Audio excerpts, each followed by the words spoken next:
stand again.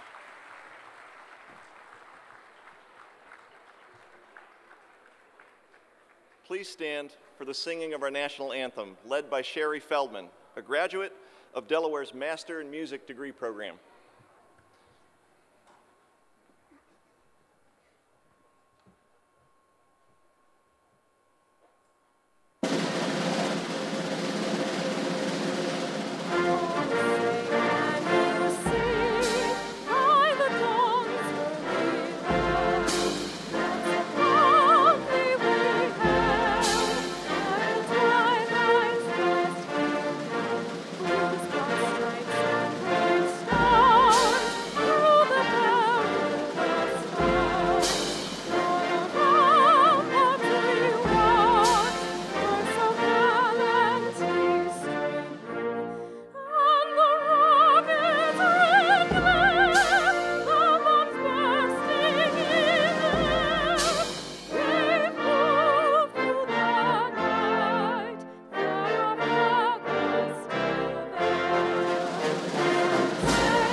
Good evening and welcome.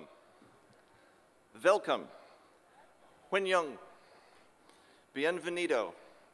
Bienvenue. Willkommen. Kalash Orisate. Swagat. Kosh Amadid. Huinyung Hamnida. Vitam Vas. Ahalan wa sahalan. Huang Golim. Yindi Dandrab. Hosh Gelden. Welcome. I'm Jim Richards. I'm Vice Provost of Graduate and Professional Education, and I'm pleased to join President Harker in welcoming you to the Spring 2014 Doctoral Hooding Convocation. I'd like to start by introducing members of the platform. They are Patrick Harker, President of the University; Domenico Grasso, Provost of the University of Delaware; Professor Bramy Lenhoff from the Department of Chemical and Biomolecular Engineering; Mary Martin, Associate Vice Provost for Graduate Education. She's in the back row. Michelle Rogers, Associate Dean for the College of Agriculture and Natural Resources. Ann Artis, Deputy Dean for the College of Arts and Sciences. Rick Andrews, Deputy Dean of the Lerner College of Business and Economics. Nancy Target, Dean of the College of Earth, Ocean, and Environment. Carol Vukolich, Deputy Dean of the College of Education and Human Development. Tunde Ogunaki, Dean of the College of Engineering. And Dan Flynn, Associate Dean of the College of Health Sciences. The University of Delaware is home to 52 doctoral degree programs, and 3 types of doctoral degrees are conferred: the Doctor of Philosophy, PhD, the Doctor of Education, EDD, and the Doctor of Physical Therapy, DPT. The first doctoral degree was awarded in 1948, and the graduating class consisted of 1 student. It was a much smaller tent. This year, 195 students will receive PhD degrees.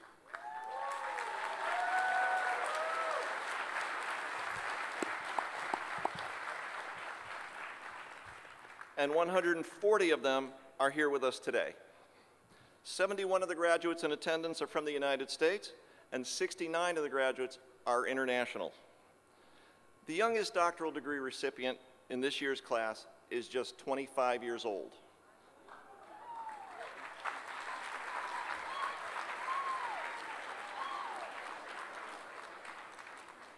The most experienced degree recipient is 52.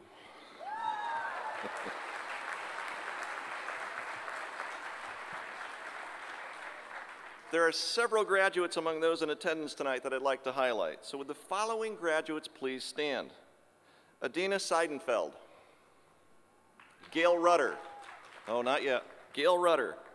Daniel Bottomley, Peter Beltramo, Dana Saxon, Brian Romer, Nima Nickbin, Sem Sanmez, Diane West, and Corey Miller. So these 10 graduates have an extra reason to celebrate. Their birthdays are within 1 week of this ceremony. So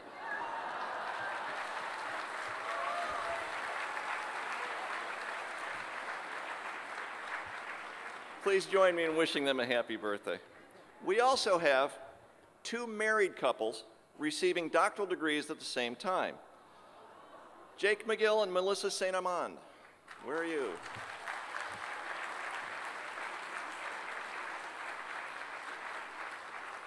Jake and Melissa will both receive doctoral degrees in chemical engineering. Muhammad Adil Ajaib and his wife Faria Nasir, where are you? Will both be receiving doctoral degrees in physics. Kate Gernon, where's Kate? Kate, this is Kate's 5th doctoral hooding ceremony. And no, she does not have 5 degrees. Kate's been coming here every year for 5 years to keep herself motivated to complete the degree.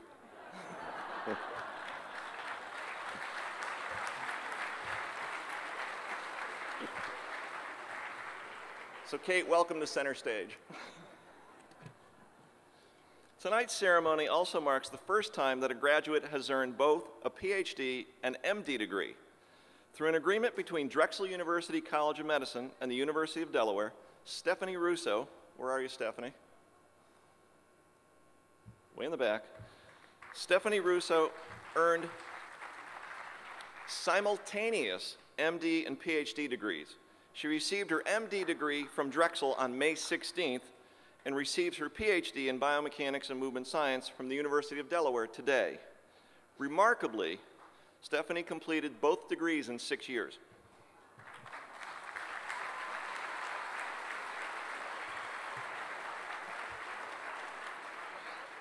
As if 2 doctoral degrees in 2 weeks hasn't given her enough reason to celebrate, she also had a birthday in between. Hashtag best 2 weeks ever. To all graduates, congratulations. You have invested several years of your life, dedicated yourself to learning, met the most rigorous academic challenges, and persevered to sit where you are today. Because of your efforts and the efforts of those who supported, educated, and challenged you throughout your time here, you are now among the most educated people in the world. Take that responsibility seriously. As you move forward in your careers, represent yourself in a manner that honors your education. I encourage you to take the time to support and inspire young minds and to treat them with kindness, respect, and dignity. Be mindful of the fact that those you mentor may one day be your colleagues, or in my case, your surgeon. And you want to make sure you've been really nice to the person who may one day end up standing over you holding a scalpel. On a personal note, this is a bittersweet event for me. It's sweet because it celebrates the overwhelming number of accomplishments achieved by our graduates. I have the opportunity to see all of the dissertations that are submitted, and it's obvious that many of these are cutting edge. Some are likely to change lives in the not too distant future. It's bitter because over several years that you're here, we spend a significant amount of time together, and somewhere in that time, you become part of our family. So this event marks the point where we say goodbye to family. Speaking on behalf of the faculty, I ask that, like family, you keep in touch. Send the occasional email or text, and let us know how you're doing. Whether you know it or not, you are very important to us, and congratulations to all of you.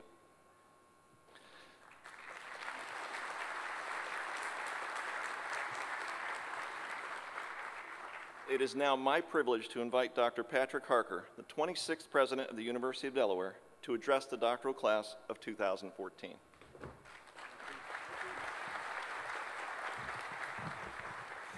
Well, good evening, everyone. To our guests, welcome. To our graduates, well done. This is an amazing day, one of great pride and joy, relief, exhaustion, right? So It's all those emotions.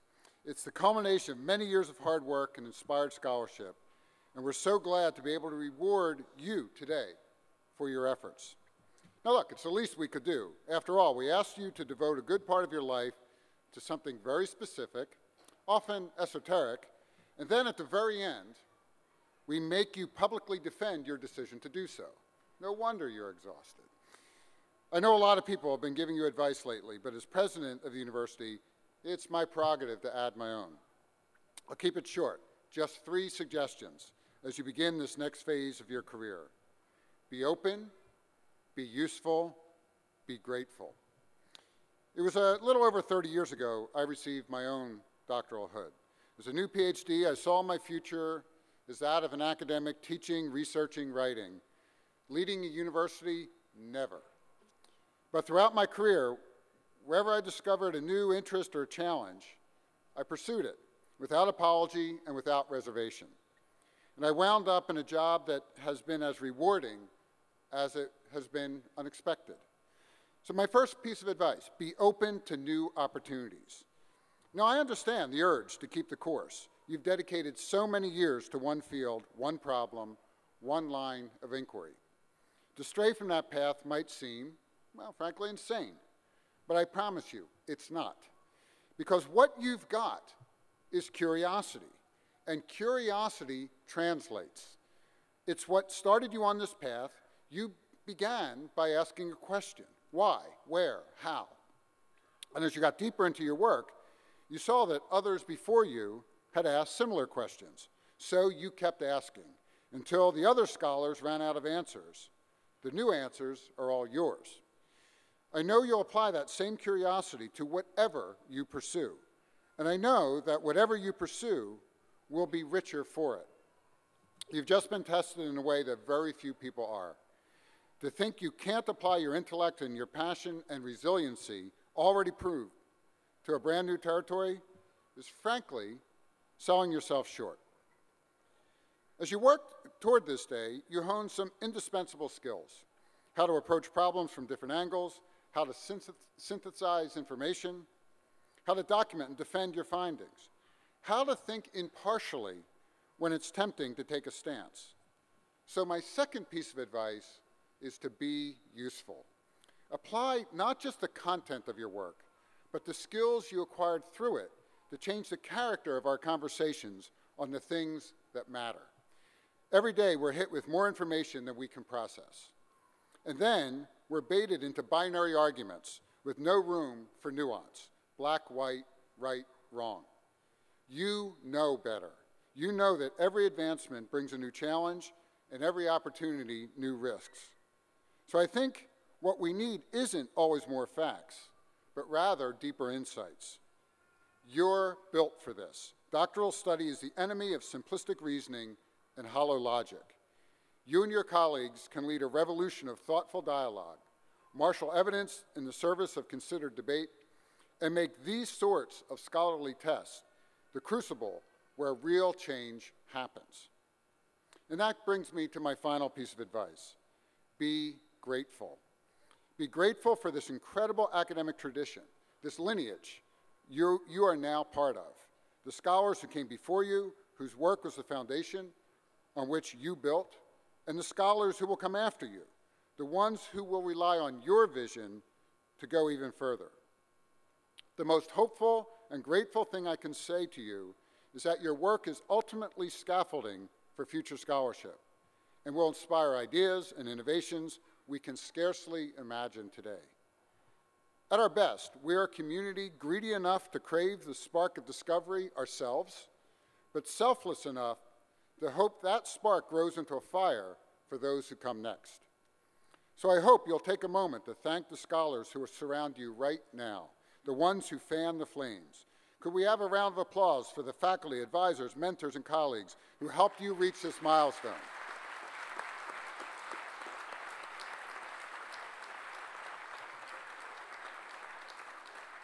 We also know that today may never have come without the support of your family and friends. They gave you the confidence you needed to pursue this degree. They encouraged you when your enthusiasm waned.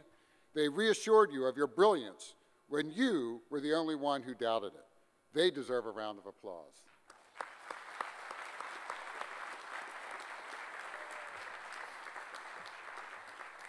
And I'll close with what I ask of every class of new doctors.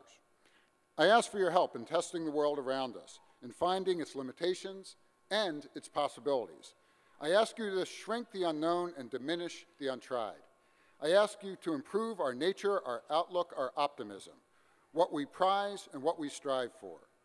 And I ask you to continue to be guided by the responsibilities your degree confers, to pursue truth and prioritize compassion, to seek wisdom in your research and discernment in your data, to improve the lives of others and end the world in which they live, to expand the boundaries of human understanding, and to contribute doggedly to a body of knowledge that will help perfect us as a people.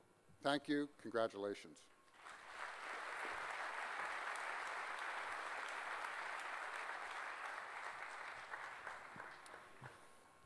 I now invite Provost Domenico Grasso to the program to share his comments with the doctoral class of 2014 and to introduce this year's Convocation speaker. Provost Grasso.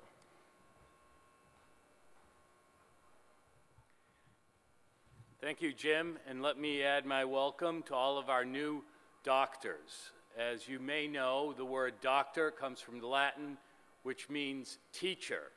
So this is the beginning of your teaching career, no matter what you anticipate doing.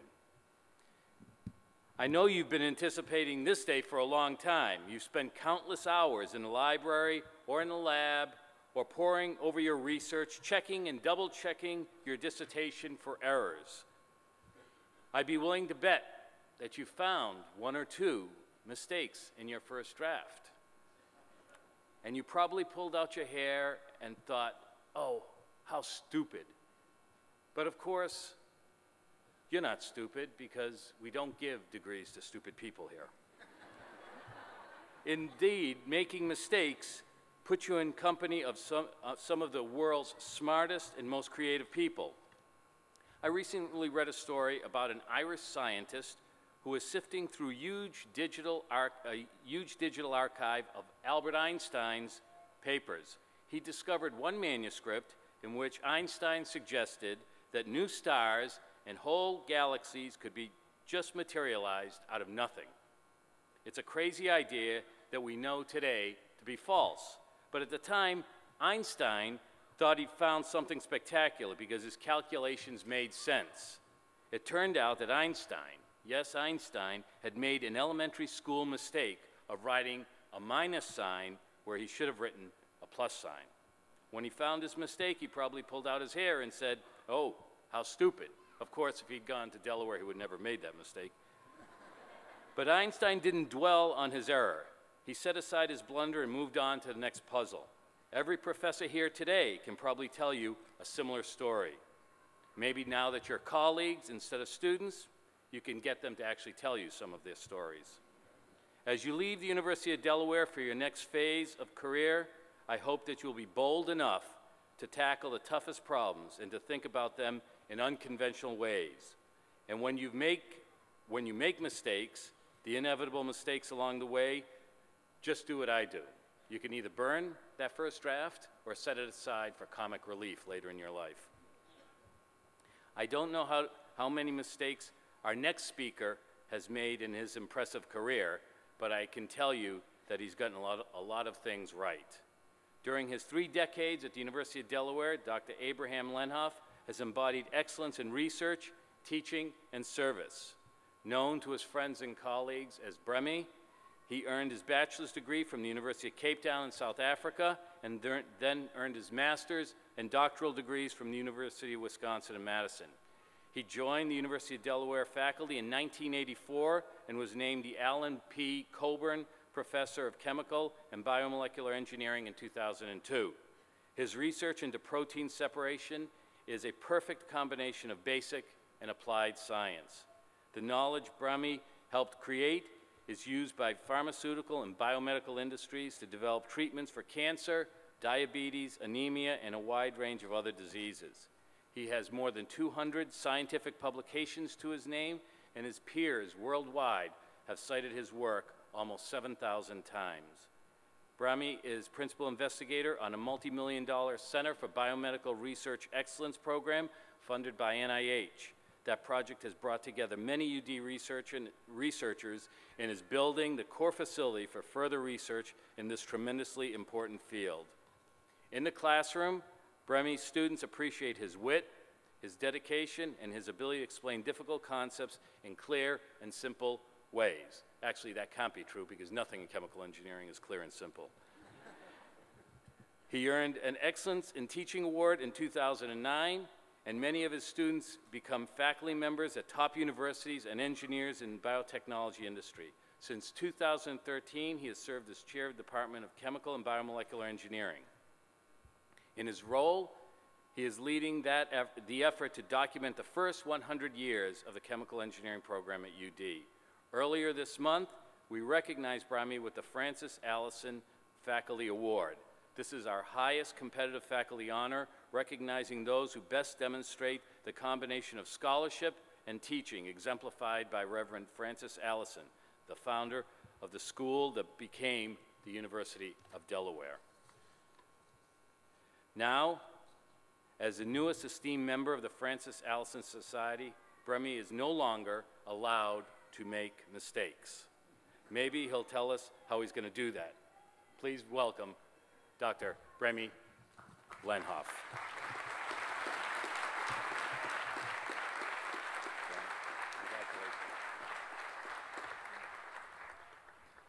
Well, thanks very much for the kind introduction. I think Provost Grasso just made a serious mistake himself in assuming that I wouldn't make any more mistakes, because I've made plenty and will make plenty more. One of the mistakes I didn't make was that I managed to attend this evening's event, because it's a great privilege to be here, and to add my congratulations to everyone else's for reaching this milestone, which is really the pinnacle of your academic career. I may have made a mistake in accepting the invitation to give the address, because there are significant challenges to doing this. There are a couple of rules. The first obvious rule is brevity. Second obvious rule is originality, and it's really on originality that things become a little tricky. If you've been around Newark for the last few hours and you're planning to be here tomorrow, you'll know that there are several dozen convocation ceremonies, all of which recognize graduates. And so being able to say something original at one of these is really a challenge. So I hope you'll forgive me if I'm not original, but as long as I satisfy rule number one of brevity, of course. In any event, my job is actually made a little bit easier in addressing a convocation group, in the sense that your convocation group is really distinctive. All these convocations justifiably honor the students who've reached milestones in their academic careers. And really the people that we honor are the main product of a university. There's a second product as well, though, and that's scholarship and knowledge, which is created especially by the people we're recognizing this evening. Now, these dual products are a fairly obvious facet of the university. What often is the source of tension within a university is the question of whether the generation of knowledge, the research process, interferes with the classroom teaching process. And in my opinion, nothing could be further from the truth, because it's the generation of knowledge that allows renewal in the classroom. If there weren't the new knowledge being generated in laboratories, libraries, and so on, classes would become old and stale very quickly, and I'm sure none of you have ever sat in a class that's been old and stale, at least not at the University of Delaware. There's another difference between this group of doctoral graduates and the other graduates whom we honor as well, and that's just in the nature of the academic pursuit. The pursuit of doctoral research is inherently an individual pursuit. It's a very solitary process, and I'm sure many of you have reached moments during the last few years where you felt very lonely in facing what seemed like insurmountable obstacles. It's not that you were entirely alone. You had fellow students, you had your families and friends. You, of course, also had your doctoral thesis advisors. Now, a thesis advisor relationship with a student is actually familial as well. It's sort of like a parental relationship. And I think I'll say no more than that on that subject, but I'm sure there are some sociologists in the audience who could say a lot about the different interpretations one can place on that statement, but I'll leave it there. In any event, the upshot of it all is that you've now reached the point where you've completed your doctoral theses, and believe it or not, it's really profound to recognize that you are the world's expert in the subject matter of your thesis, the single person in the world who knows the most about it. And you go forward in the world extremely well prepared for your future careers, and you've prepared the field in which you worked for others to build on your research and to stand on your shoulders, in the words of Newton. This is really the basis for our congratulating you, and I could leave it at that, but of course my day job is to be a faculty member, and as a faculty member it's almost my obligation to give you some unsolicited advice. And so I'll do a little bit of that, and I'll cover two different areas, but they're really complementary. The first one is to advise you to continue learning. I think I'm quite comfortable in encouraging you to do that.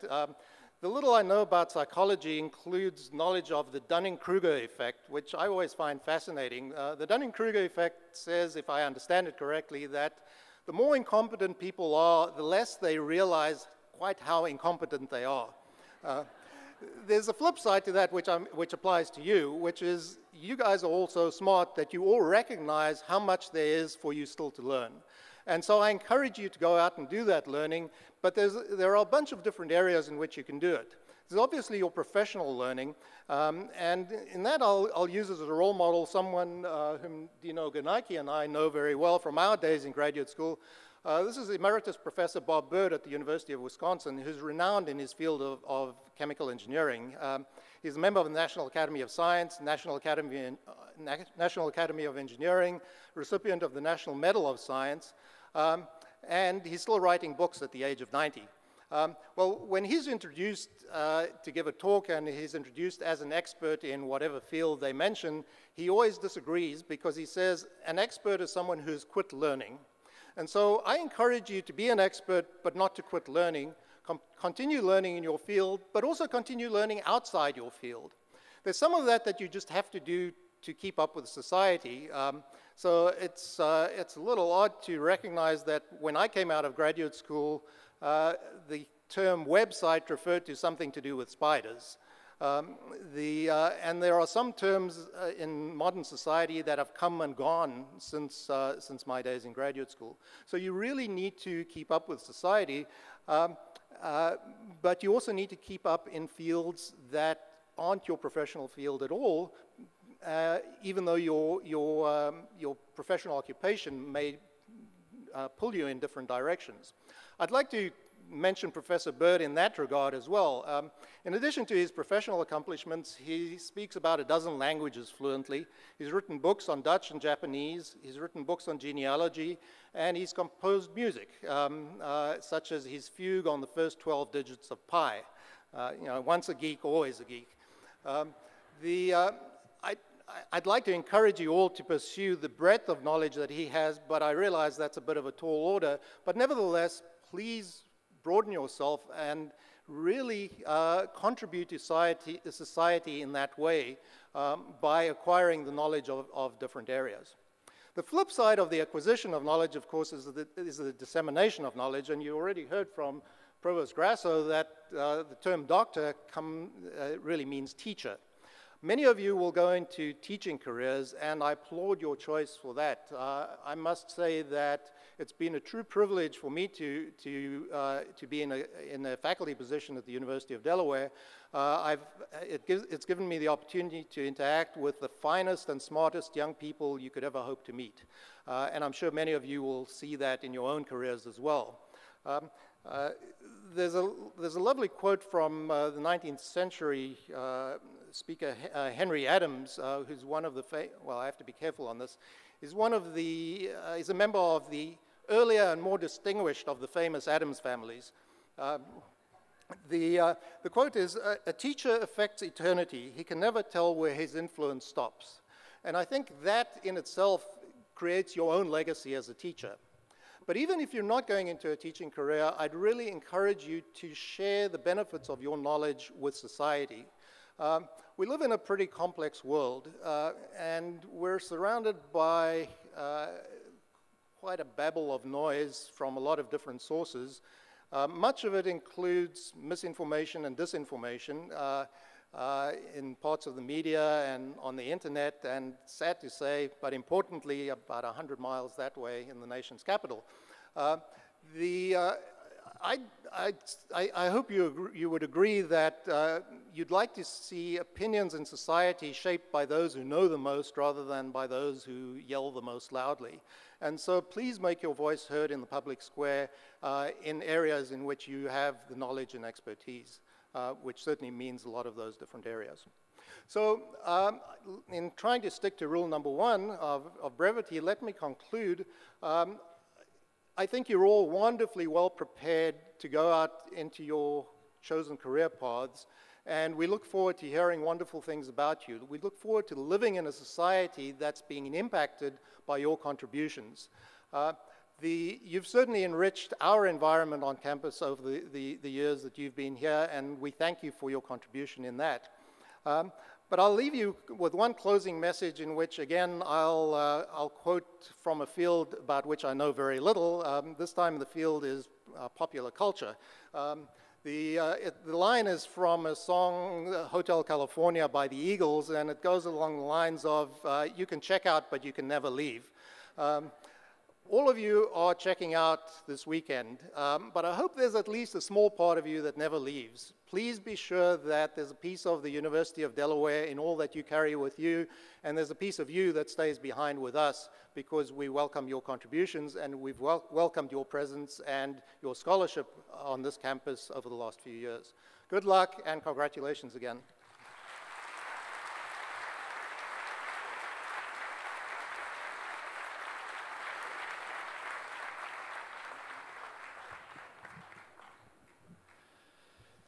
Now it is my privilege to introduce 4 students whose doctoral dissertations have received special recognition. With the Doctoral Dissertation Award recipients in attendance and their faculty advisors, please approach the platform.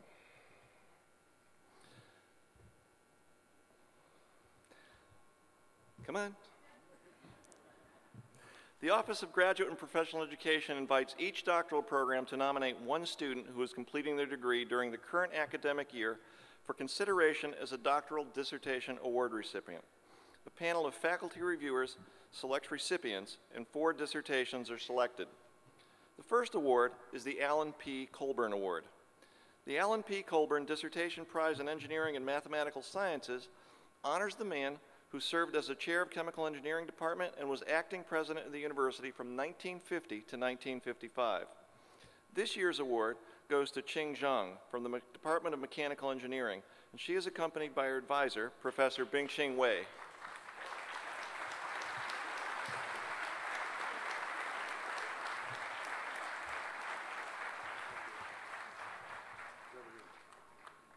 Okay.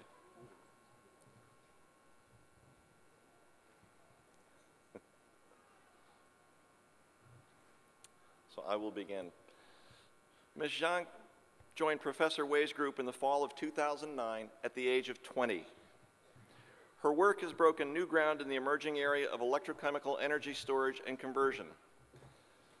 The work is important because while electrochemical capacitors have major advantages over batteries in terms of high rates of power input-output and high life cycle, they suffer from self-discharge, and hence their utility in applications like portable electronics is limited.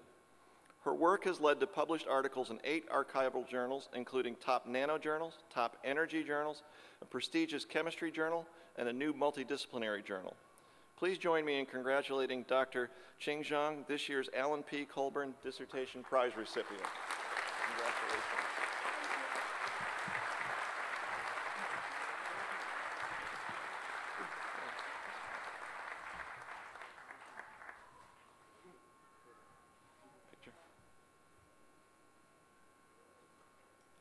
Thank you. The George Herbert Ryden Prize in Social Sciences recognizes the person who served as chair of the History and Political Science Department from 1923 to 1941. This year's recipient is Lauren Belasco, who was accompanied by her advisor, Professor Matthew Weinert, from the Department of Political Science and International Relations.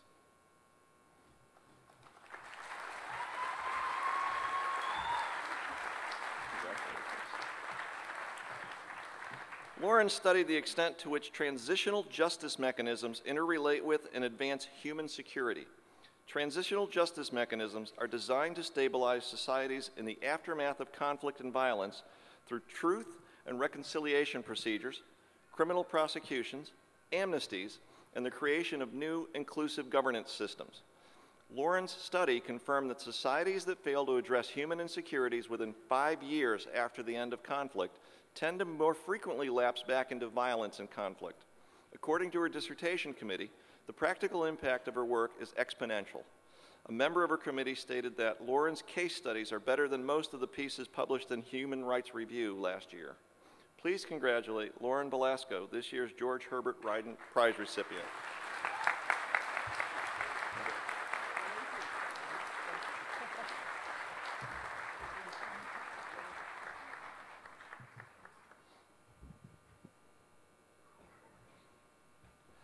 The Wilbert Owen Seifert Prize in Humanities honors Dr. Seifert, former chair of the English department and university president from 1944 to 46. Today we recognize Sarah Bordeaux from the Department of Art History as the latest recipient of this award. Sarah is accompanied by her advisor, Dr. Perry Chapman.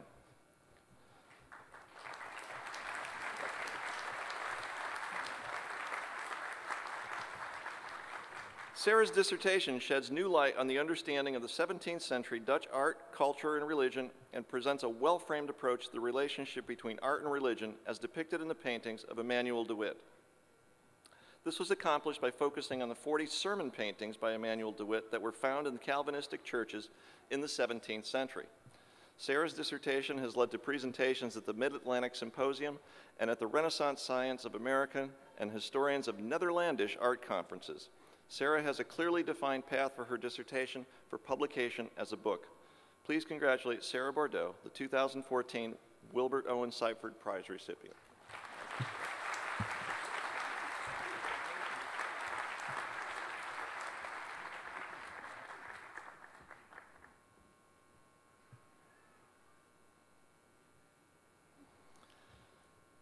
The Theodore Wolff Prize in the Physical and Life Sciences honors the first faculty member at the university to hold an earned PhD.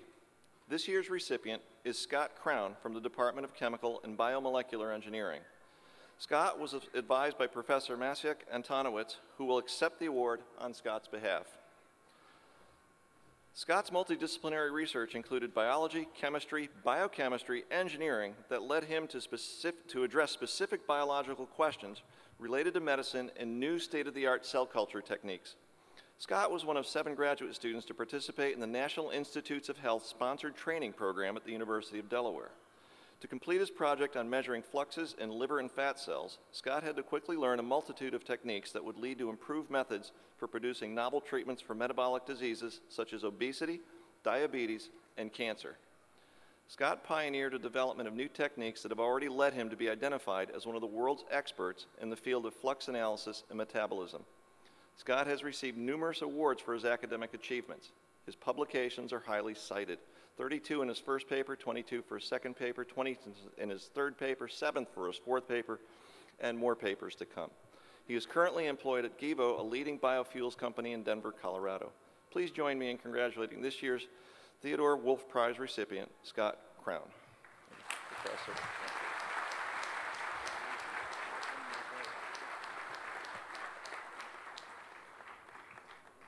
So let's congratulate all of this year's doctoral dissertation awardees for their creative and impactful work.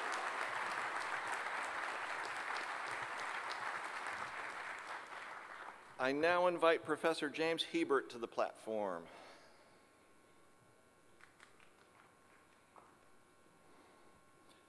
Each year, the Office of Graduate and Professional Education invites nominations from the university community to honor a faculty member whose dedication to graduate students and commitment to excellent and graduate training have made a significant contribution to the professional development of students.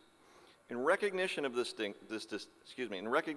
distinction, the university awards the recipient a plaque a monetary gift, and places a brick in their honor and mentor circle. This year, we are pleased to add the names of James Hebert, Professor of Education, to the distinguished list of outstanding graduate advising and mentoring awardees at the university. Each of the letters of nominations from the students of James Hebert reveals the many outstanding qualities that establish the merits of his nomination for the 2014 Outstanding Graduate Student Advising and Mentoring Award. Over the years, Professor Hebert has supervised 13 PhD students in the mathematics education program. 12 of his past students currently hold faculty appointments at other universities, providing compelling evidence of the success of his efforts to cultivate the research skills and to support their professional development. His books, Making Sense and The Teaching Gaps, are pivotal works that have earned him a national reputation in the field that situates mathematics education research in the realm of practice and the everyday work of teachers. He has served on multiple projects that have received worldwide recognition and has obtained multi-million-dollar grants for the Mid-Atlantic Center for Mathematics Teaching and Learning. As an individual advisor and mentor, Jim's students wrote, one of his great strengths as a scholar, his dedication to his work, his generosity of time, and his encouragement that moved them from novice graduate students to experienced grad students and finally to colleagues. As one student said, I have never had a teacher, mentor as dedicated, focused, knowledgeable, and interested as Dr. Hebert in my learning and my success. Another wrote, Dr. Hebert is the quintessential example of an educator. In fact, he once told me that advising students is the best part of his job. Please note that some of the students who nominated Dr. Hebert are sitting with him today at this ceremony. And would you please rise, those students, and join me in acknowledging the presentation of this award to Dr. Hebert. Congratulations, Jim.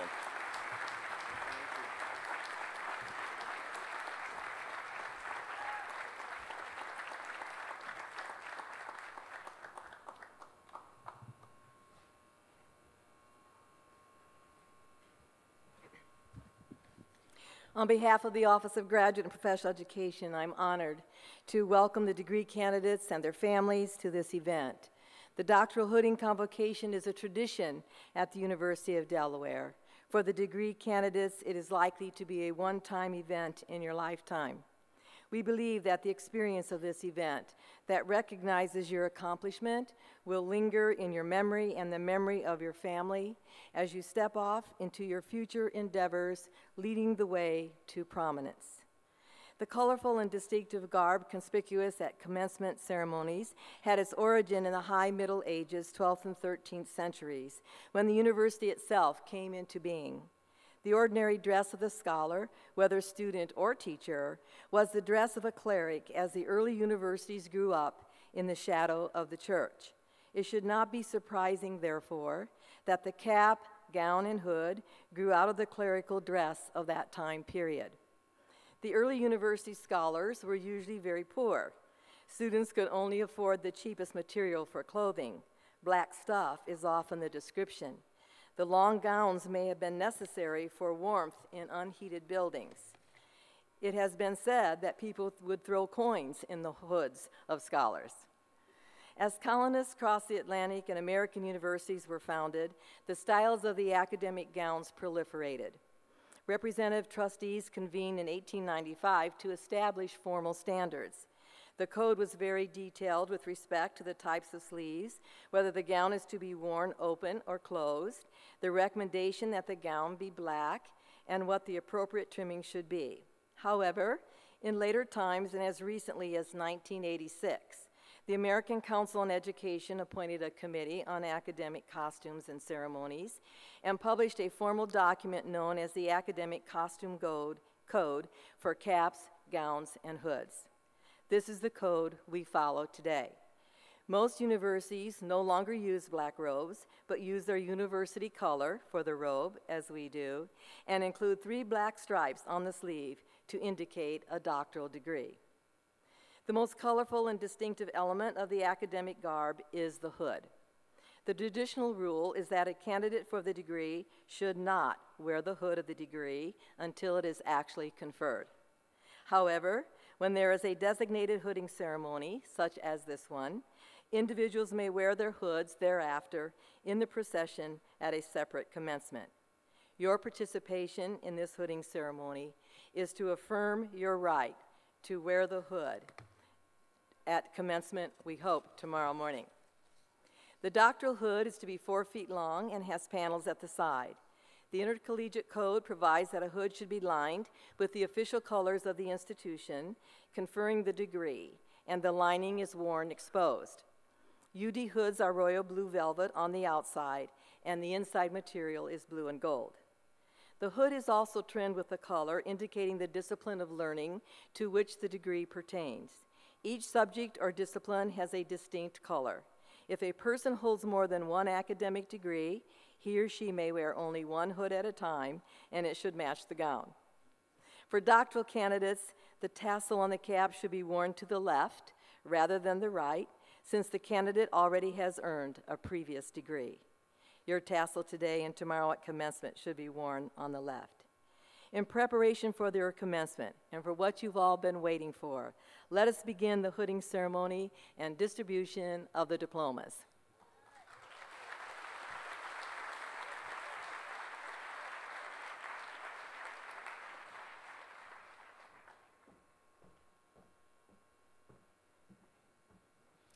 Good evening. It's my pleasure to be here for our Dean of the College of Agricultural and Natural Resources, Mark Rieger, who is currently involved in our graduate program at Longwood this evening. In the College of Agricultural and Natural Resources, I serve as Associate Dean and Director of our Cooperative Extension Program. And together, we really envision that the college is an exceptional contributor to solving the problems and the grand challenges of feeding our world today and in the future while protecting the Earth's natural resources. The College of Agriculture and Natural Resources is synonymous with the land-grant mission that's here as part of UD in the generation and translation and dissemination of knowledge to the public in the interest of teaching, and research and extension. We talk about it as a ladder, with the teaching and research as the sides of the ladder and extension as the rungs, leading that information into the communities. Tonight, the College of Agriculture celebrates with our graduates and through the weekend as we recognize that they are the individuals that will lead us forward into the challenges that face us in feeding the nation in the future. So bring our graduate forward. Our graduate College of Agriculture come forward at this point.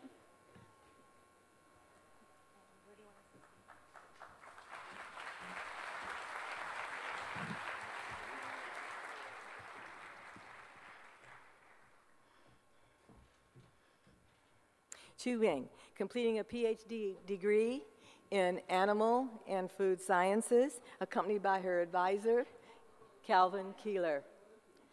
Yu shares that the process of pursuing a PhD is hard. Her stubbornness enabled her to not to give up, and for her character to survive. She now says, "I am a PhD."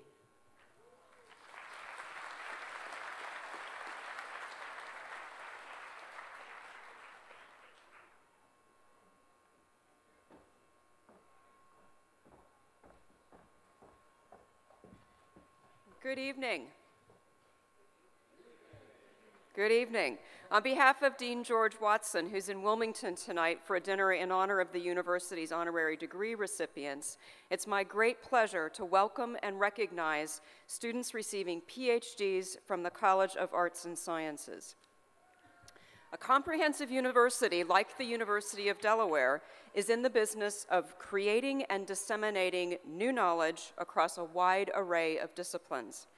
Our reputation as a research-intensive university advances through the original contributions that our faculty and students make to scholarship and creative activity in a multiplicity of fields.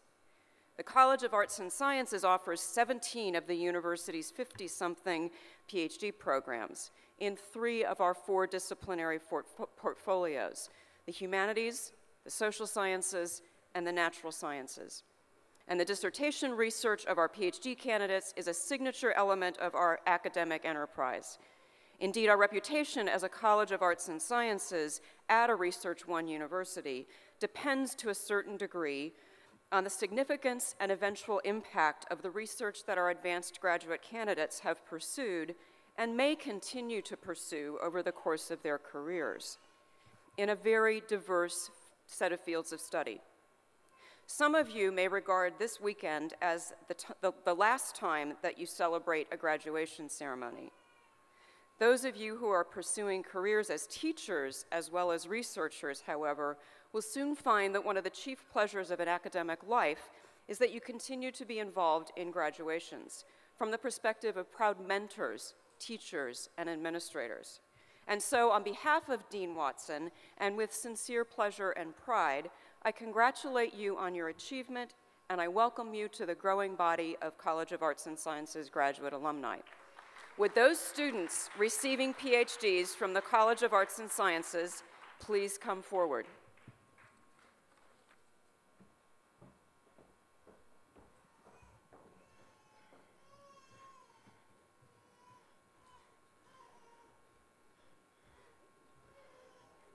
Isabelle Lachette, accompanied by her advisor, Lawrence Neese. She is the first person in her family to even attend high school, so she thought she would be a trailblazer and go all the way to the PhD and do it all in her third language. Sarah Bartow, art history, accompanied by Perry Chapman. Sarah will be teaching humanities courses online with Southern New Hampshire University.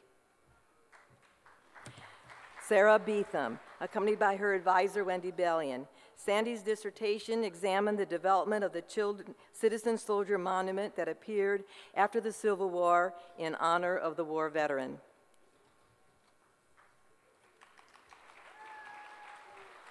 Seema Chakrasandan Baklikar from Biological Sciences, accompanied by Daniel Simmons.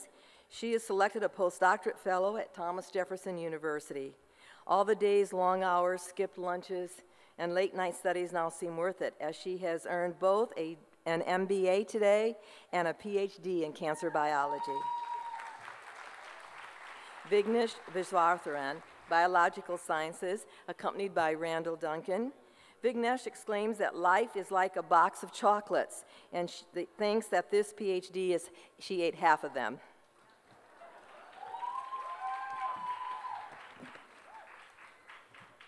Vimal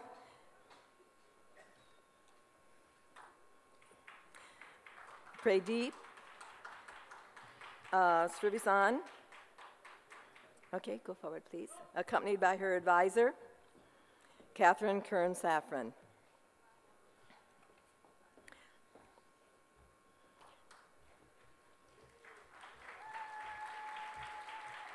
Jean Bernard-Lubin, accompanied by Fidelia Boyd. Thanks his girlfriend, friends, and family, and the Arsenal Football Club for an early graduation present, an FA Cup trophy. Yavan Sergey Agnaga Yambi, accompanied by his advisor. In biological sciences, Yavan was born in the Congo and now is a U.S. permanent resident. He continues to study bacteria that are current major public health concerns. Carla Spence, completing a degree in biological sciences, again with their advisor, Fidelma Boyd. She managed to complete the degree with 2 small children. Lauren Sikowski, biological sciences, accompanied by her advisor, Grace Hobson, is completing a fellowship in Europe. She believed she could, so she did. Jack Pike, completing a degree in biological sciences, accompanied by Robert Mason, has a postdoc research position at Rutgers University, and he thanks Dr. Mason for his ongoing support. Vimal Gangdaharan, completing a degree in biological sciences, accompanied by Randall Duncan. When he decided to come to the United States for his PhD, his mom asked if he could just find a job in India and be closer. Happy birthday, Mom. Hope this makes you feel, that makes up for all the time I've been away. Sharon Modare, biological sciences, accompanied by Randall Duncan, is completing additional manuscripts right now to finish the work out at the Cancer Center before moving to another position. Jimarong Luxonon, from biological sciences, accompanied by Robert Sykes. He is going to return to Thailand to take a research position in cancer research institutes. His parents are here today from Thailand, and he has not seen them in person for 5 years. Seaman Kurtoglu, Biological Sciences, accompanied by Robert Sykes, says that this journey would not be possible without the unconditional support and encouragement of her family who are far away in Turkey, but her mom is here today. Jialin Jin, Chemistry and Biochemistry, accompanied by Andrew Teplikov, coming from Taiwan. He says it was a great journey. Thank you, America. Yu Lindu, Chemistry and Biochemistry, also accompanied by Andrew Teplikov. She is from China. Her mother is here from China to attend her hooding. UD has made her dream come true. Timothy Miller, completing a degree in chemistry and biochemistry. Timothy is waiting for responses from his interviews, but promises to give an update as soon as he hears. Any good news yet today?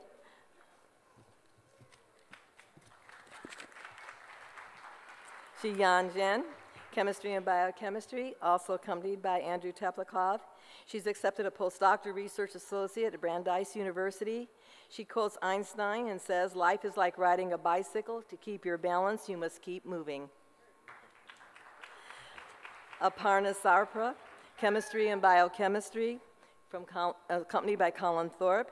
Aparna is the first female in her family to earn a PhD. She has learned that sometimes finished is better than perfect in her research.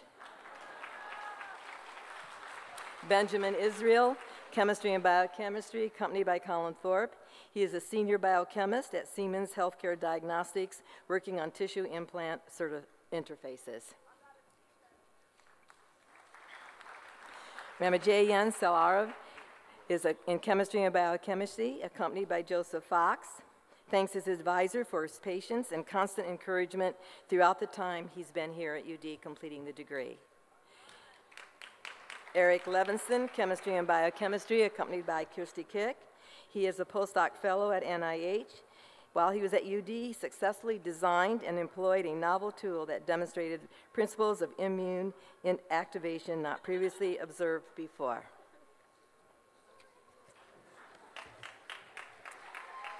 Katie Ann Farina, completing a degree, Danielle Marie Shackleton, Chemistry and Biochemistry, PhD in Professional Development at a program at BSF, the chemical company in New Jersey. Sem Somnez, Chemistry and Biochemistry, accompanied by Murray Johnston, came to study at UD from Istanbul, Turkey, and is continuing on as a postdoc to study biofabrication of materials to improve tissue implant services. Brian Rizdak, Chemistry and Biochemistry, accompanied by Murray Johnston, has accepted a postdoctoral research position in the School of Chemistry at the University of Bristol, UK. Brian says it was a lot of fun, although he did not elaborate. Joseph De Palma, completing a degree in Chemistry and Biochemistry, has a postdoc fellow at Yale University. After the long road of completing the degree, there is really more to learn. Don Rogala, completing a PhD in Preservation Studies, accompanied by Murray Johnston.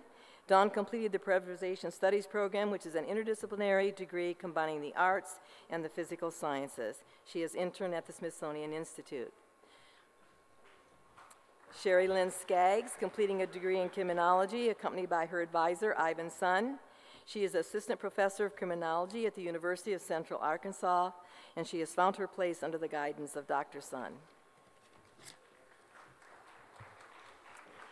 Katie Ann Farina, completing a degree in criminology with her advisor, Ronette Bachman. She holds an assistant professor position of criminology at Cabrini College. Why should you do a PhD? She says, love of education, desire to teach at the college level, and the chance to wear this funny hat. Richard Stansfield, completing a degree in sociology, accompanied by his advisor, Kirk Williams and Karen Parker.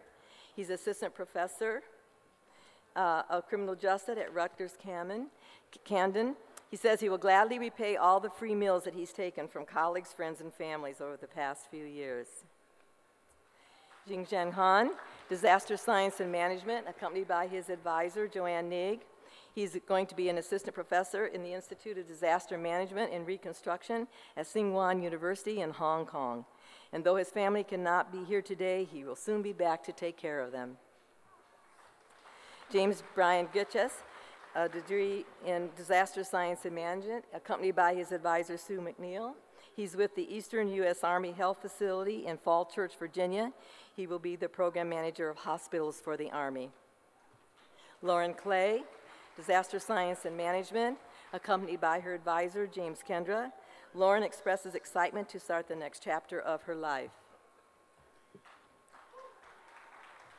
Lily O'Darno, completing a degree in Energy Environmental Policy with Director John Byrne. She has a very special guest with her today, which made her journey a great inspiration, her little daughter, Gabrielle. Hannah Kim, Energy and Environmental Policy, accompanied by her advisor, Youngdu Wong.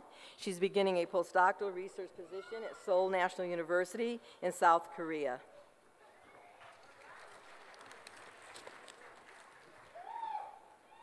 Christopher Lauren Richard, Energy and Environmental Policy. He's a senior research analyst with BCS Incorporated, U.S. Department of Energy. He is grateful to have his family and wife in attendance, along with his 3-month-old child. Irakli Agaru, Energy and Environmental Policy, accompanied by Youngdu Wang. He is from Greece. He feels strongly privileged to have had the opportunity to study at UD, and he says Main Street is still a very interesting area.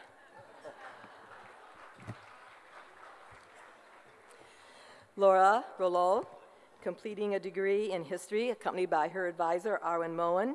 She is an instructor at Michigan Technological University. She thanks her parents for all the years of study and her brother for constantly asking, "How is your work going?" Guivin Diwara, completing a degree in history, accompanied by his advisor, John Montano. He is an assistant professor in Irish history and culture at Drew University. Says after 12 years of full-time continuous college, the one most important thing is he's learned, it is now time to leave.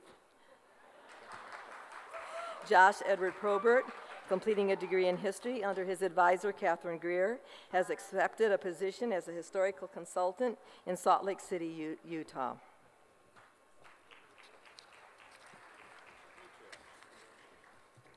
Demetrius Skordos, accompanied by his advisor, Anna Papagro. He is from Greece, and he's waiting for his wife to finish her PhD here at UD and then plans to find a professor's position. Lan Kim, completing a degree in linguistics with her advisor, Satoshi Tomioka, shares that spending 6 years in Newark has led her to meet a lot of good friends and teachers. She will be teaching in New York this September. Brooks Emmerich, mathematics, accompanied by his advisor, Gilberto. You will notice that Brooks's regalia is different from the other degree candidates today. He was granted permission to wear the robe of Dr. Wenger, who passed away in his honor, and he is honoring him in this way today.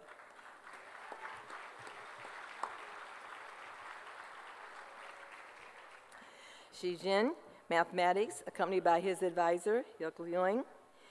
He has studied quantitative derivative analysis, and he's working at ING Financials.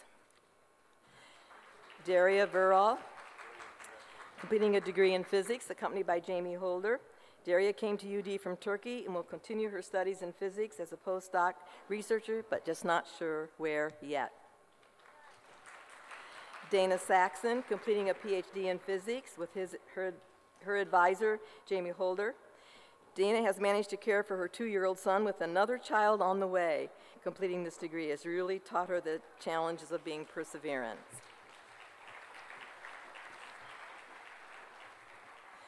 Ben He, with the advisor, Jamie Holder. Ben is currently in the process of applying for teaching positions in the field of physics. He says it is hard to finish the dissertation and look for a position at the same time.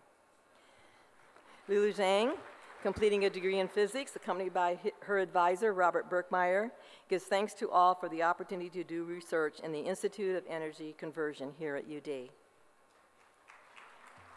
Mohammed Ajib, physics, accompanied by Dr. Shah, Sends his best wishes to everyone who made UD such a great place for students and especially for foreign students. Faria Nasir, completing a PhD in physics, accompanied by her advisor, Ismat Shah. Thanks to all the support from her husband, family, and friends. They are from Pakistan. Insi Ruzbiev, completing a degree in physics, also accompanied by Dr. Shah. Insi is going to continue to be a mom 24/7 as she devotes time to her newborn son, who has spent the last few months contributing to her research with kicks and rolls. Daniel Bottomley, completing a PhD in political science and international relations, accompanied with his advisor, Alice Ba, welcomed his daughter May this year, and now there's a doctor in the house. He exclaims, if every year could be just half as good as this one. Lingshan Li, completing a degree in political science, accompanied by Alice Ba. Lingwen states that being equipped with the training in the discipline of international relations will devote skills to fostering peace and prosperity in the Sino-American relationships. Jared Larson, completing a degree in political science and international relations, accompanied by Daniel Green and Mark Miller. He will be working at the Center for Geographical Studies at the University of Lisbon, Portugal. Sophia Maka, completing a PhD in political science and relations with Julio Carrion.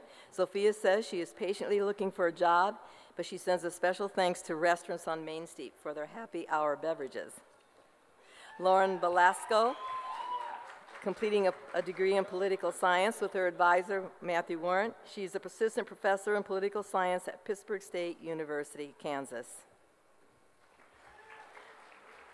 Adina Seidenfield, completing a degree in psychology, accompanied by Brian Ackerman. She's a postdoctoral fellow at Ohio State. She thanks her mom and dad for allowing her to drive them crazy all these years. No worries, she said. She'll give you a discount on therapy. Jordan Blake Leitner, completing a degree in psychology, accompanied by James Jones, has a postdoctoral fellowship at the University of California, Berkeley. It's okay, Mom, if I'm going to California, he says.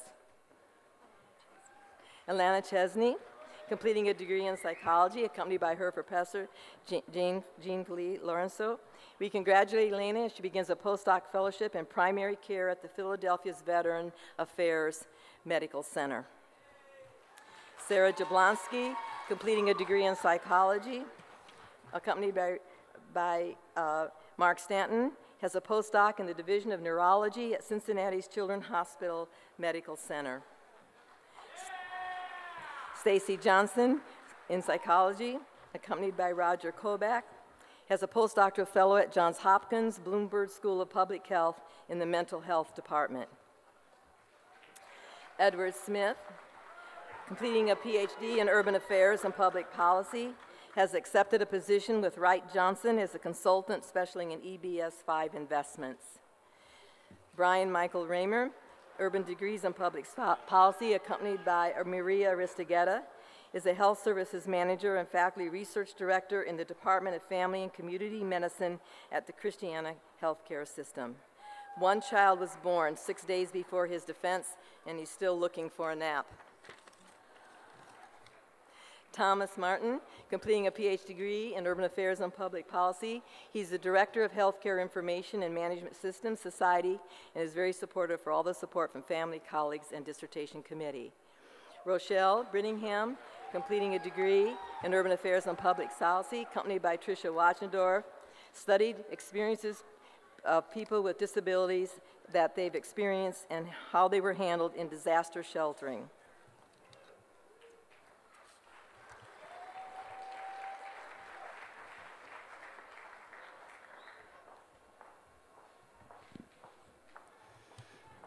Good evening, everyone. My name is Rick Andrews, and I serve as the Deputy Dean of the Alfred Lerner College of Business and Economics. It is my pleasure to welcome and recognize the students receiving the PhD degree in economics. Economists provide insights into the behavior of individuals and organizations as they make decisions and interact in markets. The original scholarship done by the economics PhD students contributes to the academic discipline of economics and improves the way societies manage, and use scarce resources. Students, I urge you to continue to build on your successes here in your future endeavors. I anticipate that you will take great satisfaction from seeing your economic models and your empirical results lead to insights that improve the functioning of organizations and that lead to better economic policies. With great pleasure, I welcome you to the growing body of Lerner graduate alumni. Would those students receiving PhDs in economics from the Lerner College of Business and Economics please come forward?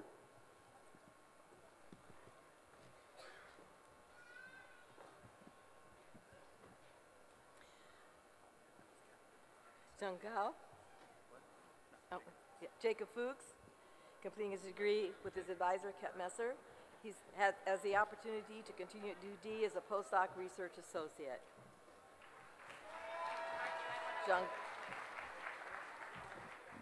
Zhang Gao,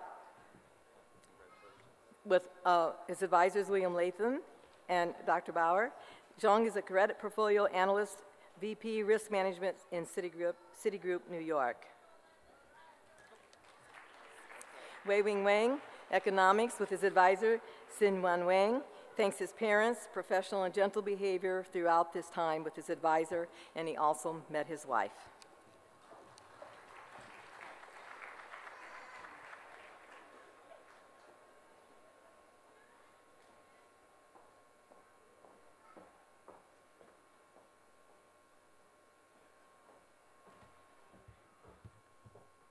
Good evening. I'm Nancy Targett, Dean of the College of Earth, Ocean, and Environment. The work of the 10 CEOE students that have completed their doctoral studies this year represents a snapshot of our Earth and Ocean studies at the University of Delaware.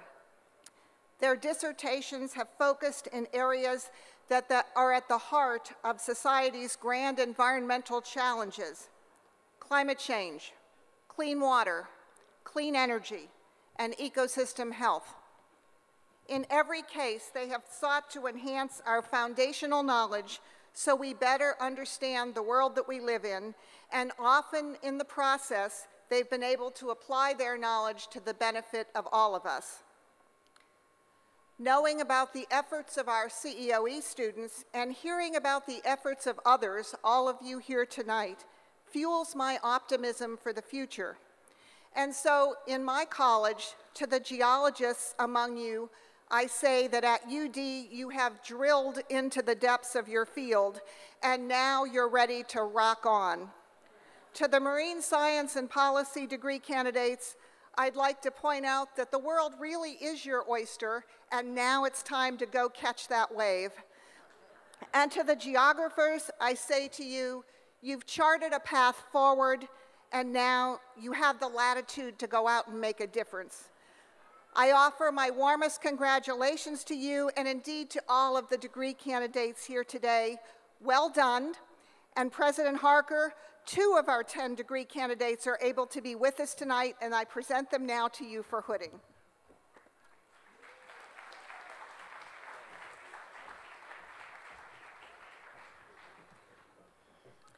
Katie Pajawiski is completing the degree with PhD in Marine Studies. She has a postdoctoral position at ORISE Fellowship with the Food and Drug Administration.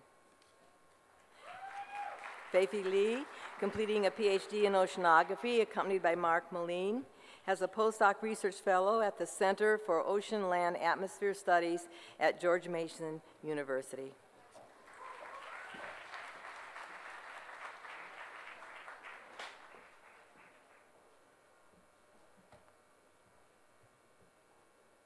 Good evening. I'm Carol Vukolich, the Deputy Dean of the College of Education and Human Development. I'm standing in for Dean Lynn Okagaki, who is unfortunately ill this evening. On behalf of the faculty of our college, I want to offer our heartfelt congratulations to our graduates. The fields of education and human development are at the forefront of our country's narrative. We are responsible for our country's future. So to our graduates, know that you will be called upon to use all of your knowledge and skills to help solve some of the most significant challenges that we face as a nation and as members of a global community. 1 in 5 children in our country lives in poverty. This puts them at risk for developing social, emotional, learning, and behavioral problems. 1 out of 4 12th graders in our country finishes high school unable to read a 12th grade textbook. Improving education and supporting the positive development of children, adults, and families are enormous challenges. And now, these challenges are also your challenges as you become leaders in our fields. We, your faculty, are confident that the creativity, the analytical skills, the determination, and the persistence that brought you here today will enable you to help us solve these very difficult social problems. You are bright, you are confident. Make yours the generation that resolves some of the most intractable problems of our nation. President Harker, I am proud to present the 2014 doctoral candidates from the College of Education and Human Development.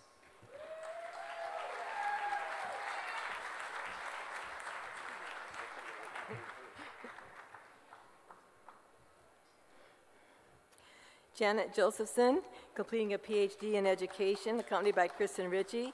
She's assistant professor in special education at Millersville University.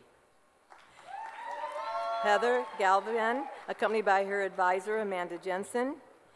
She has a tenure track position of mathematics education at the University of Northern Iowa. Crystal Lencourt, completing an EDD in educational leadership, accompanied by Amanda Jensen.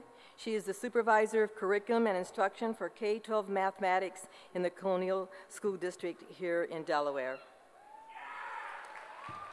Jade Burris, educational leadership, accompanied by her advisor, Cristalia Moza. She's an instructional designer at Delaware Technical Community College and remarks the journey has been eye-opening and incredibly rewarding. Gail Rutter, with her advisor, Douglas Archibald. Gail is a principal at Appoquinimink High School in Delaware. Chad Harrison is an assistant principal at St. George's Technical High School. During his time in the program, he's had 2 sons and has made 2 career moves. Earning the degree is a noble achievement, but nothing is more important than my family, he says. Catherine Schaffer, completing a degree in educational leadership, accompanied by Fred Hofstetter. She's the director of clinical education and faculty development at Thomas Jefferson University, Jefferson School of Nursing. She quotes Confucius, saying, "Education breeds confidence, confidence breeds hope, hope breeds peace." Michael Gutierrez, completing a degree in educational leadership. He also cites a proverb, "Success isn't how far you got, but the distance you traveled from where you started." Nada Alzarani, educational leadership, accompanied by Fred Hofstetter. She has not seen her family from Saudi Arabia since she came to UD 5 years ago, but her parents are here today.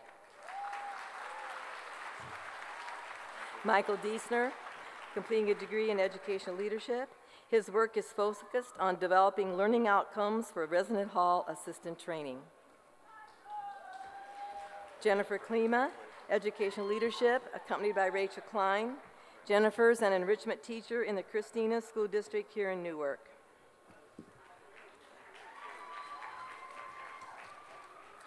Corey Miklas, completing a degree in educational leadership, accompanied by his advisor, Sharon Wolpole. He is a supervisor of instruction in the Caesar Rodney School District. He says this is a wow experience. Nevertheless, he'll miss the long phone calls with Dr. Wolpole concerning APA style. Catherine Del Felici, with her advisor, William Lewis, is a reading specialist with the Newcastle County Vocational Technical School District. Peter Olson, with his advisors, Zobadiah Dagger, is a high school agricultural teacher at the Cape Henlopen High School in Lewis, Delaware. Nikki DiGregorio, completing a PhD in Human Development and Family Studies. She's going to become an assistant professor of child and family development at Southern Georgia University. Laura Thompson Brady, Human Development and Family Studies, accompanied by Bahir Sharif Trask. Laura uses her research to coach families from around the world to cultivate more harmony, connection, joy, and purpose in their family lives. James Hull, completing a PhD in Human Development and Family Studies, accompanied by Rob Palkovitz, has accepted a position as an instructor in the psychology department at Aurora University in Illinois.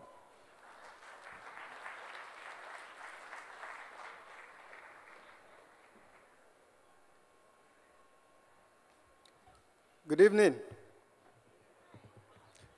I know it's late in the evening, so please hang in there with us. Good evening. Thank you. My name is Tunde Ogunaike, and I'm the Dean of the College of Engineering.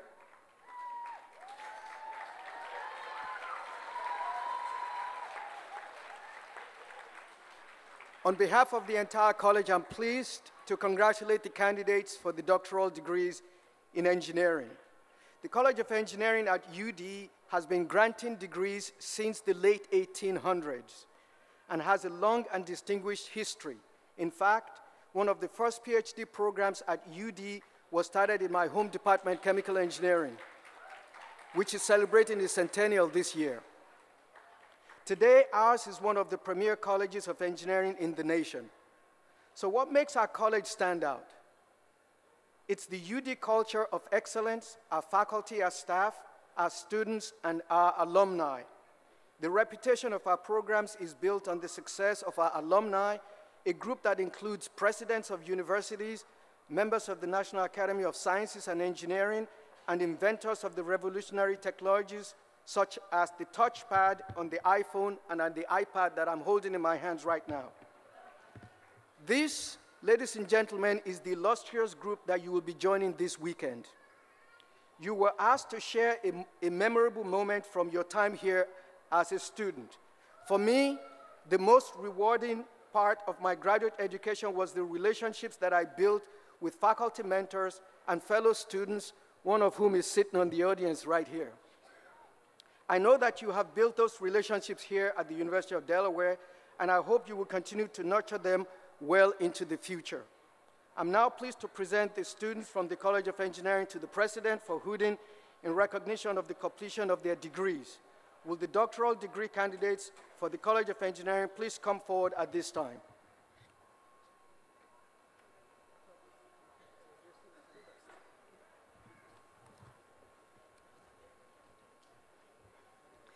Zheng Zhao, completing the degree in chemical engineering, accompanied by her advisor. She is a senior engineer at Dow Chemical Company. Melissa St. Amand, also accompanied by Dr. Okanaki. She is an ITRA postdoctoral fellow at NIH. She quotes Einstein also. It's not that I'm so smart, it's just that I stay with problems longer. Jacob McGill, chemical engineering. He's a research engineer at Apogee Research. Nimi Nipkin, chemical engineering, accompanied by Diasis Valakas, a senior engineer at Dow Chemical in Houston, where he came to the land of boundless opportunities to overcome his boundaries. Peter Beltamo, accompanied by Eric First, has accepted a postdoctoral position at ETH in Zurich, Switzerland. Diane Woost, chemical engineering, accompanied by Kelvin Lee, has a position with Strategic Partnerships and Business Development Associates, GNS. She will continue to study Alzheimer's disease. Brian Moreno, chemical engineering, accompanied by his advisor, Dionysus Valakas. He is the first member of his family to attend graduate school. He's a research engineer at ExxonMobil. Elizabeth Kelly, chemical engineer, accompanied by his advisor, Millicent Sullivan. She's accepted a postdoctoral fellowship at the NIST Center for Neutron Research. Kate Gernon, chemical engineering, accompanied by Norm Wagner, has a position with GE Global Research in New York.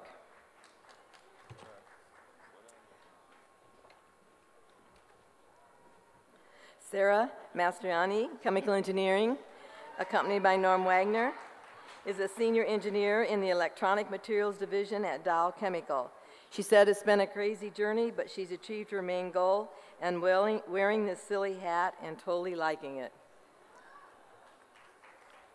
Zhangdong Li, chemical engineering, accompanied by Norman Wagner, is a senior research scientist at Lubrizol Advanced Materials.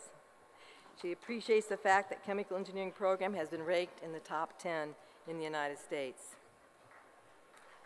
Leslie Mills, accompanied by his advisor, Buzze O'Kine. Leslie is a manager of Africa programs at the International Road Federation. Mohammed Kashpouri, civil and environmental engineering, accompanied by Jack Pulio. He thanks all that have helped him through the process. At the top is his advisor. Thijs Lacrete, civil and environmental engineering, accompanied by his advisor, Jack Pulio. He's accepted a project engineer position at the International Marine and Dredging as consultants in Antwerp, Belgium.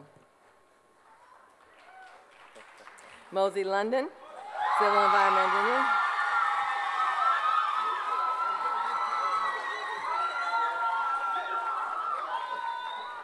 Mosey has defined what a PhD is. He said it could stand for two things. P for patiently hoping for a degree, or please hire, desperate.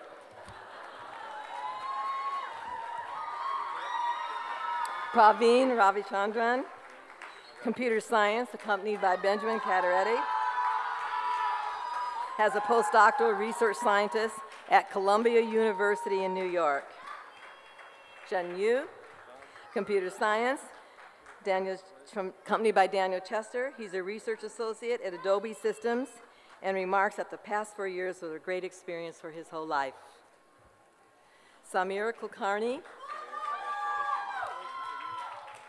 he says experience is usually the knowledge that you get almost immediately after you needed it the most. Timothy Zirkle, computer science, accompanied by Steven Siegel. Timothy has combined his skills in mathematics with his skills in computer science to verify the accuracy of numerical approximations in scientific software.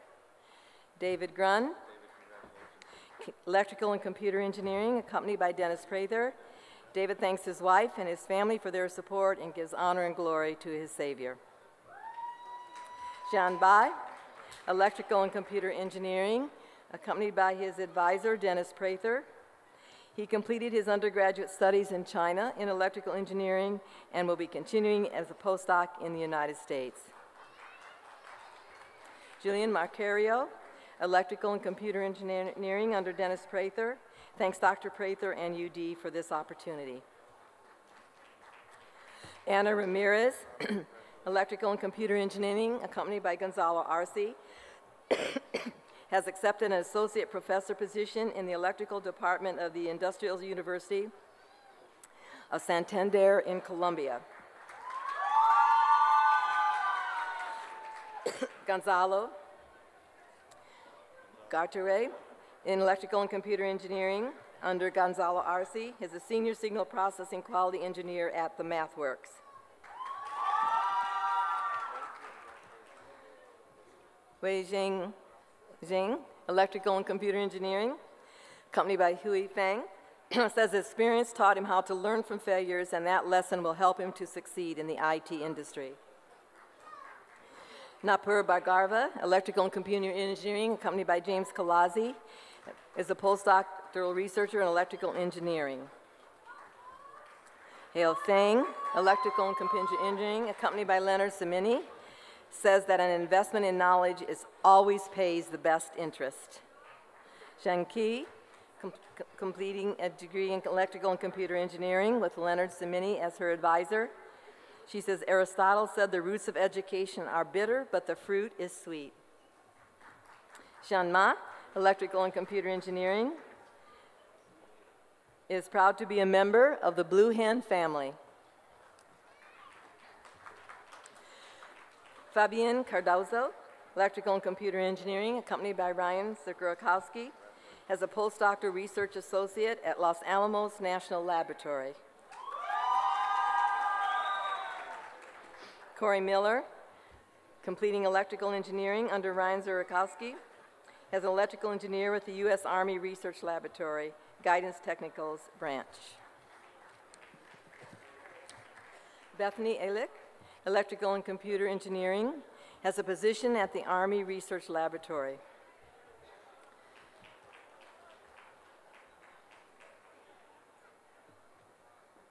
Napurn Rajamasfan, Material Science, accompanied by Syed Shah, has accepted a faculty position at King Mongkut's University in Thailand. Haman Simchi, Material Science and Engineering, accompanied by William Shafaraman. His parents are in the audience from Iran.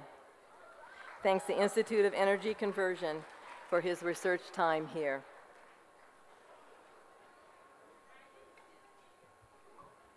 Shan Zhu, Material Science, with his advisor, Xinghua Xie. Jean has accepted a postdoctoral research associate position at MIT. Xing Zhuang, Mechanical Engineering with Bingguang Wei. She remembers many of her first time celebrating the Chinese New Year without her parents, and then the first time of publishing a journal paper. Wei Shen, accompanied by her advisor, Joshua Hertz.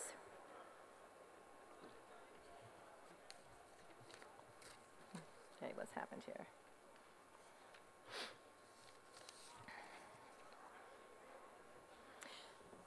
King Zhang, Mechanical Engineering, accompanied with her advisor, Bei Qing Wei.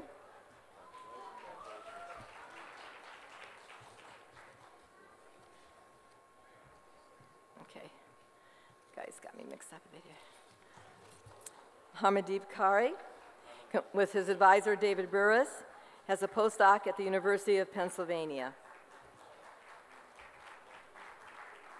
Deyachate Sahain, Mechanical Engineering with his advisor, Michael Santeri, dedicates his degree to his father, late father of 19 years, who is still his inspiration.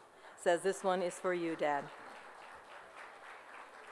John Gangloff, Mechanical Engineering with his advisor, Shirish Advani, says that this moment feels like finding land after years lost at sea. Kankra Sabatinas, Mechanical Engineering, accompanied by Shirish Advani. "It is worth to live without my family and all the hard work." Sharenju Paul, accompanied by Kazak Sakhar. He works at Intel and is from Calcutta, India.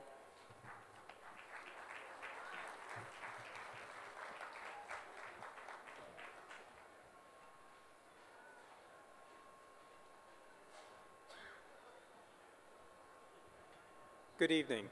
My name is Dan Flynn. I'm the Associate Dean for Research in the College of Health Sciences.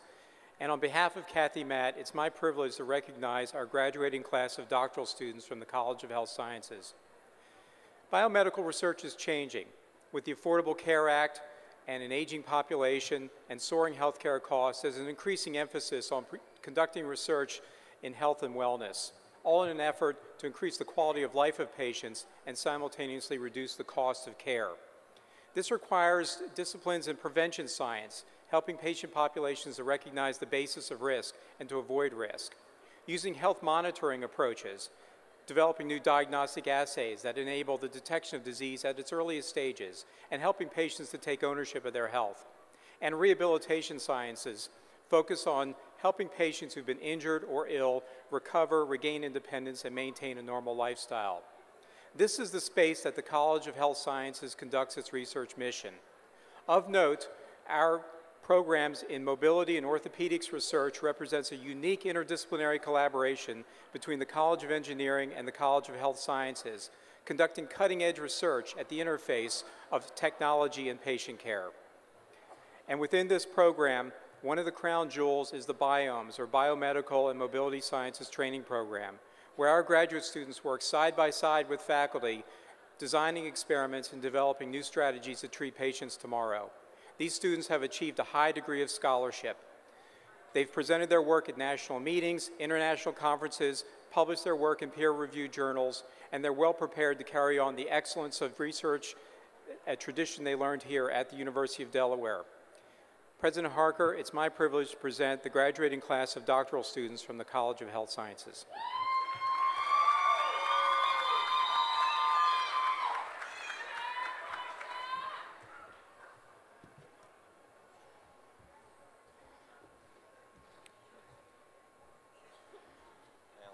Alan Needle, accompanied by its advisor, Buzz Swanik. Maria Belmari, completing a PhD in biomechanics and movement science, accompanied by Christopher Knight. Has a tenure-track position in the Department of Kinesiology at California State University at Monterey Bay. Yunsi Park, accompanied by his advisor, Darcy Reisman, was to also not recognize Dr. Schultz, who sadly passed away and was his original advisor, and his memory is important to him. Portia Flowers. I know. Portia Flowers, completing a PhD in biomechanics and movement science.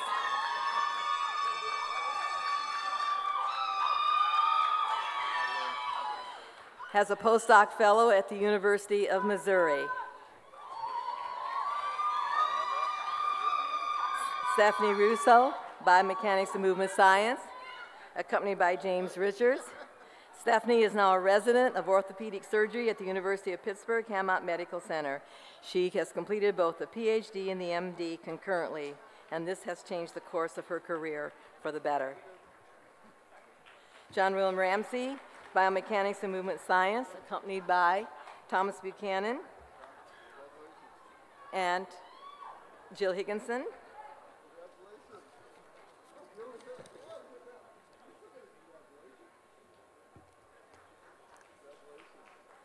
Shrita Srivastava, accompanied by her advisor, Jill Higginson. And she has given the perfect ending to this hooding. She says, "The tassel is worth the hassle."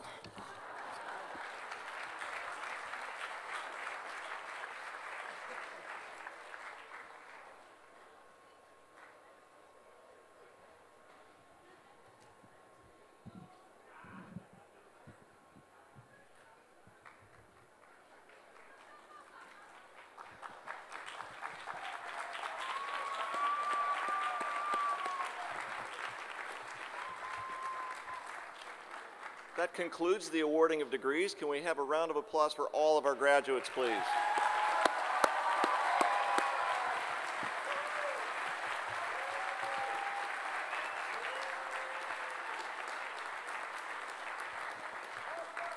So just a couple of housekeeping issues before we conclude this ceremony. First, I'd like to acknowledge all the work of the Office of the Graduate and Professional Education staff.